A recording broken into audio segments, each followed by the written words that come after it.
So, it's been a month since Springtrap's release, actually about to make a month in 2 more days, and I just wanted to state how I felt about Springtrap finally coming to Dead by Daylight, and I just can't believe that he's actually here. We're gonna go over some expectations, points to make, things I think might make Springtrap better, might also be controversial as well, but stay tuned for that. Brief expressions about how I just feel about other things regarding the chapter, and all that good stuff. So of course, let's first get into the expectations, what I expected for Springtrap. So at the start, I honestly wasn't sure how to feel about the axe at first. A part of me wouldn't mind Springtrap not having the axe ability at all and having something entirely different. Now I'm not sure what other ability he would have to replace the axe ability if it didn't exist, but the other side of me really likes the way the ability functions. I like how the axe has enough weight to it for you to catapult it over obstacles, possibly hitting the survivor on the opposite side. Or in other words, Springtrap's axe comes crashing down at a mid-range since his axe has more weight to it, making air shots very satisfying to pull off if you have an appropriate angle on the survivor or predict their pathing. It's also just pretty unique how Springtrap is 4.4 ms with the axe and 4.6 ms without it. I mean, this is the first killer who has both the two most common movement speed for killer by default. It's not the most groundbreaking thing ever, but something different for a killer nevertheless. People also compare Springtrap's axe to Huntress, which on the surface level of course I can see the comparison, but they're different in ways they play. One most noticeable difference for me is that Springtrap's axe of course has more weight to it. He can perform and land catapult axe hits more consistently. Not saying Huntress can't, but she will just have more limitations in terms of using the hatchet as an orbital compared to Springtrap's axe. For example, sure, a pro Huntress player can hit orbitals pretty constantly, but that's normally not the most common way Huntress will be played, unless you're an orbital hunter and going out of your way to hit orbitals. It's a little farther forward this time. Back forward. There you go. Sweet. Pop goes the weasel. You were indeed bitched. Whoa! Dude, With Springtrap, his axe is supposed to work as an orbital or catapult attack because he's a mid-range killer with it, not a long-range one to beam it and snipe like Huntress. If the survivor is mildly far from Springtrap must adjust his axe to an upward degree, setting up that orbital attack if he's attempting to hit that survivor. This is what makes his axe unique, and I like that it has a pretty high skill ceiling enough to the point where you can adapt to hitting axe shots at possible angles you probably didn't know you can hit a survivor from. Now during chase, there are times where Springtrap can feel like Huntress if you're not hitting orbitals, since Springtrap just needs to throw the axe directly at the survivor just like Huntress sometimes. Because a lot of times you do need to adjust a bit higher in order to hit the survivor if the survivor is pretty far away. I especially notice this during indoor maps, because commonly if you're not trying to hit orbitals and or catapults with Springtrap, he can just feel like Huntress where you simply throw the axe when close enough during chase to either down or attempt grabbing the survivor, especially during loops. This isn't a bad thing, but they of course just have that similarity. But Springtrap, I also feel he has less limitations because he doesn't have to go to no lockers to refill hatchets. He simply needs to recall it, having the axe on the go. So in that regard of comparing Huntress gameplay to Springtrap's, I feel Springtrap is more superior. I expected one of Springtrap's abilities to be a bit like Knight's with a twist to it in a way, almost exactly like the Elite Turtle SFM's concept but amped up, with the animatronics having their own unique mini ability to them, or something of that magnitude. If you know whose concept I'm talking about, you know. But anyways, it's understandable in knowing that Springtrap would roll solo power wise considering he's the main antagonist, and his victims, which were kids, their spirits roam with the animatronics now. Basically what I'm trying to say is that Springtrap would be the only killer doing the killing, not innocent kids whose souls are now trapped inside the animatronics. Even though I don't think it would have been a bad idea for Springtrap's power to implement phantom animatronics some way somehow, I think that would have been cool too. I expected some other stealth ability mixed in with a heavy jump scare aspect to his power. I'm not regarding the point that you're technically jump scaring survivors similar to Myers or Ghostface just by appearing out of nowhere. It really just takes you having to teleport from door to door in order for you to have undetectable for a brief period, which can be increased with this security badge add-on, giving you 50% more undetectable. I expected something where Springtrap could be able to activate his stealth whilst not having to use doors similar to Ghostface, but this was before I even knew doors would be a part of his power, which is why I think the doors being the input to activate Springtrap's stealth is perfect and of course fitting for him. I like that he's also given enough undetectable for long enough to actually catch a survivor off guard if they're not aware and isn't just given undetectable for only like 5 seconds. When the devs in the stream that had mentioned Springtrap being a grab killer made me think that Springtrap would mainly have to rely on grabs, or jump scares is what I like to call it, in order to secure it down. I know he technically can work like that if you're dedicated to grabbing the survivors only, like a grab only challenge. I could see that being the video in the future if it's not made already, but that's not so easy because you can't just activate a grab on a survivor without hitting them with the axe first. I basically look at it as the pending activation for your grab, if you land the prompt in time of course. But picture Ghostface sneaking up on you, only to deliver a jump scare animation out of nowhere just like Springtrap's grab animation. I basically pictured it to be something along those lines like that, but I can't help but think that that would have been pretty overpowered for Springtrap to just grab you out of nowhere with no type of warning or requirement on Springtrap's part for him to do so. Maybe balancing around that idea to something like if a survivor doesn't spot you on the camera at least once, Springtrap can grab that survivor out of nowhere, but this can only be achieved one time in the trial for each survivor. Survivors can get grabbed instantly by traveling through the same door Springtrap uses, but him literally being able to grab survivors out of the blue would be fucking nuts, but too strong. So I see why it's more of a requirement on Springtrap's part. In general, what I'm saying is I expected Springtrap to work in many ways besides what we have gotten, because I believe there were definitely a handful of ideas I seen for Springtrap that I thought would have been pretty cool to see as an actual power for him. These are minor ideas of how I somewhat expected Springtrap to work, but doesn't mean I don't like the power they gone with for him. Springtrap is the type of killer where the more you play him, the more you would have fun with his gameplay, especially landing those grabs that I absolutely cannot get enough of. Those are too addicting to land.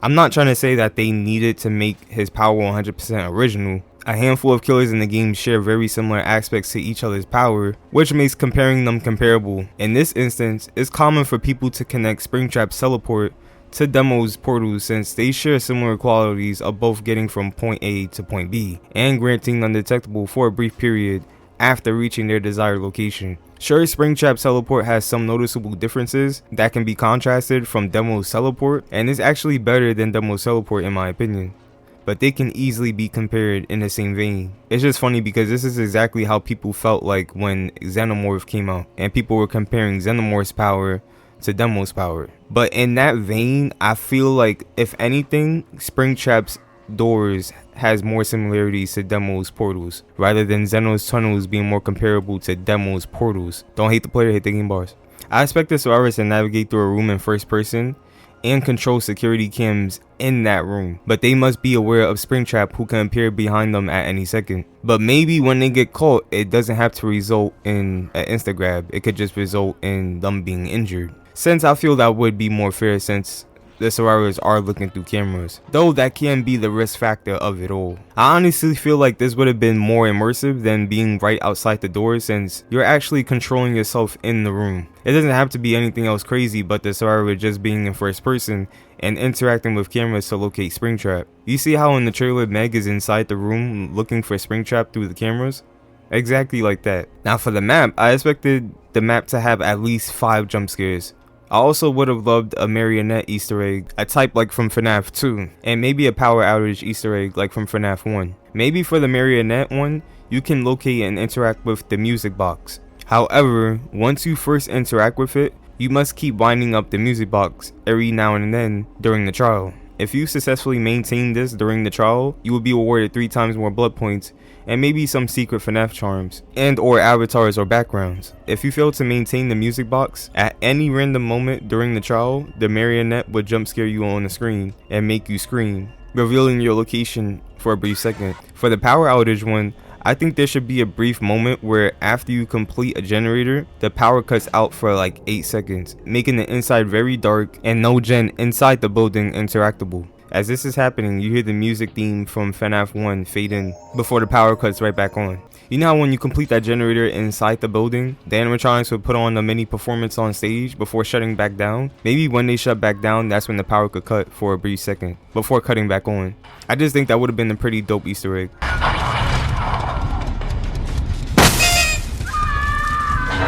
Now there is a certain point I need to make about a certain quote-unquote leaker, or should I say at this point legit leaker, because he was right about this whole thing, and I give credit when credit is due. That's just me. But Skin though, he was right about the rumors the whole time. Remember that video I made a while back, like 5 months ago, called Springtrap's camera mechanic theory? In that video, I was talking about Skin though and the rumors he had made regarding the cameras for Springtrap being implemented into his power and the controversial fire axe at the time, since people didn't believe Springtrap would actually come with a fire axe. A lot of people in the comments believed him to be a fake, but meanwhile, he was telling the truth the whole time. Now I won't front, I was skeptical, I won't lie, but I was willing to take anything at face value because you just never know for real. You see how it seemed quote unquote out of place for Springtrap to have an axe? A lot of people seem to like it now that it turned out to be true. But to see this through, I'll apologize Skin though for having any doubt of your leaks and or rumors regarding Springtrap not being credible. Rumors and bragging rights aside, I'm just glad Springtrap is a really fun and addicting killer, honestly. I feel that's all that matters anyways. Now for my own controversial takes regarding Springtrap's power, here are a few things, only a few, that I think can potentially make Springtrap an even better killer. Because he is already fun and addicting in my opinion, and pretty powerful, especially if you know what you're doing. But just to amplify him a bit more, here's what I think they should add. And you could agree with me and disagree with me in the comments, it doesn't matter. A limited lunge meant for forcefully triggering the grab jump scare animation. Like I said, this is a controversial take for something I'd be curious to see on the experimental side, but I would be interested in seeing something like a ranged attack transitioning into a grab animation when the axe is embedded to the survivor. It doesn't even need to be a lunge that has the same range as Demo Shred, it can just be half that range. I'll appreciate this for forcefully triggering the grab, since I feel sometimes you can be so close to triggering it until the prompt doesn't even appear a lot of the time, instead resulting in the basic attack instead of a grab. I'll also like this since it will close a mini gap between you grabbing the survivor, making your grabs more likely to happen rather than not. However, the problem with this though is that I feel grabs are supposed to be earned, which is why they feel so rewarding and sometimes a pain to pull off. So having a mini range attack specifically for triggering the grab will feel less rewarding, since Springtrap will be aided to grab instead of struggling for the grab by dealing with this goddamn prompt. I still don't think a mini range attack for this sole purpose would be that bad, since it will definitely still feel intense anticipating getting grabbed by Springtrap. Just this time, he can actually thrust himself forward a bit to activate it if the axe is embedded into the survivor. Like I said, they don't need to add this, but I definitely wouldn't mind it. This is a bit of a controversial take in my opinion, but how would you guys feel about it? Maybe a mini mechanic to sacrifice 2 existing doors for doors of your own for you to set. Now what I mean by this is that Springtrap can sacrifice 1 and or 2 doors and place those doors in any spot of his choosing. I'll love this because sometimes it feels like the doors are out of place on the map. I noticed that they will spawn on the outskirts sometimes. They will spawn on only half the side of the map or 3/4 of the map, with one side feeling a bit left out. In general, what I'm saying is the pre-placed doors can sometimes be in weird spots that you wouldn't prefer the door being in. However, most of the door locations are spawned near gens and scattered enough to the point where you can sweep enough of the map in search of where you think the survivors are located. It's always so satisfying exiting out of a door only to spot a survivor, axe them in the back, and then grab them immediately afterwards. That's what I do like about the doors being near gens, since that's where the survivors must be located because that's their only objective. These are just some of the expressions I feel about Springtrap in general and him for the future. Seeing Springtrap in 2v8 would be legendary and such a fun time. I can imagine just axing survivors left and right and just getting jump scares left and right. It'll just be great. I can't wait. I definitely feel his recall axe time will be sped up, so when he throws that axe, he can recall it faster, or what if he just misses the axe, he could recall it faster, resulting in more grab animations. I'm just curious to see how he'll work in 2v8 in general. I actually might make a theory video predicting that, how he work in 2v8. Love the Matthew Lillard skin, and his screams are fucking hilarious to me.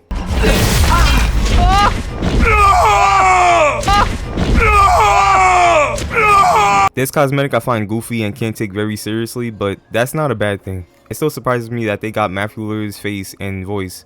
Seeing him and hearing his voice, I don't know, I just find it more comedic than anything to take too seriously. The screams do it for me the most, how he just yells in the survivor's face. Other than that though, it's still great that Matthew Lillard is technically in the game as a killer. Maybe not the killer we hope for him to be, but a killer nonetheless. And I'm happy. Springtrap's DBD model is superior, and I love using his default skin. Voice work is nice, love the grunts. Honestly didn't expect that much voice lines from Springtrap, but I'm glad he has a lot of them nevertheless. I did want them to use the FNAF 3 jump scare scream, but I still like the scream they went with. I just figured they wanted to use more of PJ Haywood's voice, the voice actor for Springtrap in the games, which is of course completely understandable why they would utilize the original voice actor's voice to pit in DVD and have it not just be Matthew Litter's Springtrap for say. What I love most about this original model for Springtrap is the rotting interior. Damn, they did a hell of a job. I like how when he does this creepy turn animation, you can see his fleshy mouth just crackling open, as if it's hesitating to close. It's disturbing to see.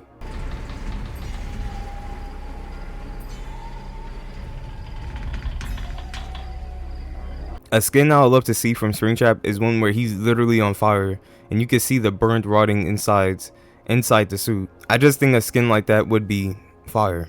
I dig the Mori, but I kinda wish he could have put them in the Springlock suit. This is why I think we should get a Mori shop sometime in the future, for you can purchase a variety of different Moris for each killer with in-game currency and or excels. I pictured the Mori to be something along the lines of this.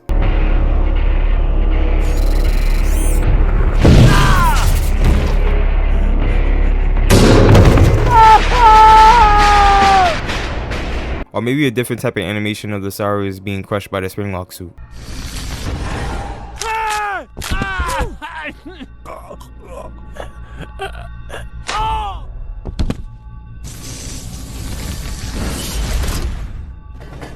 I also wanted Springtrap to just whack them with his hands, but it's cool that he has a knife and makes sense too. I love how he's actually shanking them with the knife as well and not just slashing them like how Legion is. It's just a perfect shank. His knife wipes are satisfying to see and listen to as well.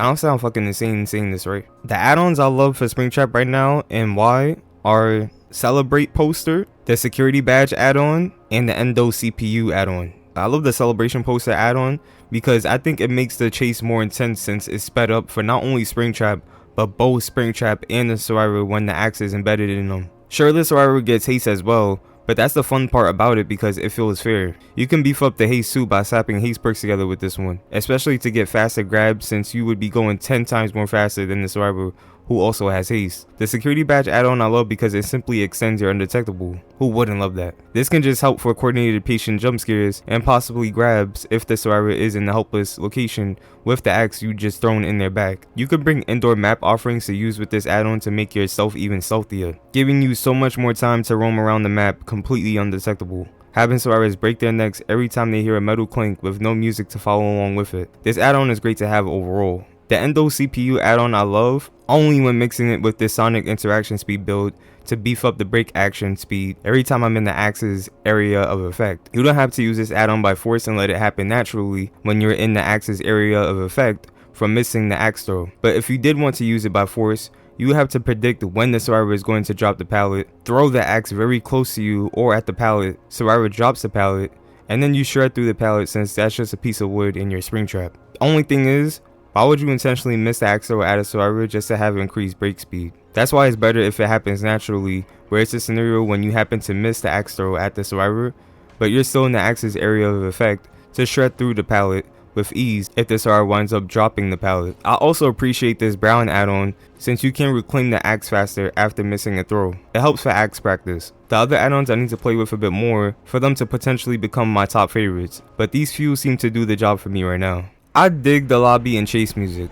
I feel like the lobby music is heightened when you just see Springtrap eerily standing there. It's like fun festival music to disguise the horror of William Afton's doings and what he inevitably becomes. The lobby animations along with the music are great too. I love the one reference from FNAF 3, I believe it was, where he gets frustrated and screams in the air, holding his head. It gives that reference moment a darker tone in my opinion, since it looks less goofy looking. It's just the eyes for me in the original. The chase music overall I enjoy, but I definitely believe that there's other chase music out there that can top what we've gotten. I'm not trying to make this a competition thing, but I just wanted more in the chase music I suppose. Again, this one isn't even bad. There's barely anything wrong with it. I guess I just expected it to sound more darker instead of electric. I'm not a music enthusiast, so bear with me. It's kinda hard to describe that. The childish chimes in the background add to that electric sounding beat and rhythm. It's difficult to explain in my own words, but I just wanted the chase music to sound more like this with the childlike chimes in the background.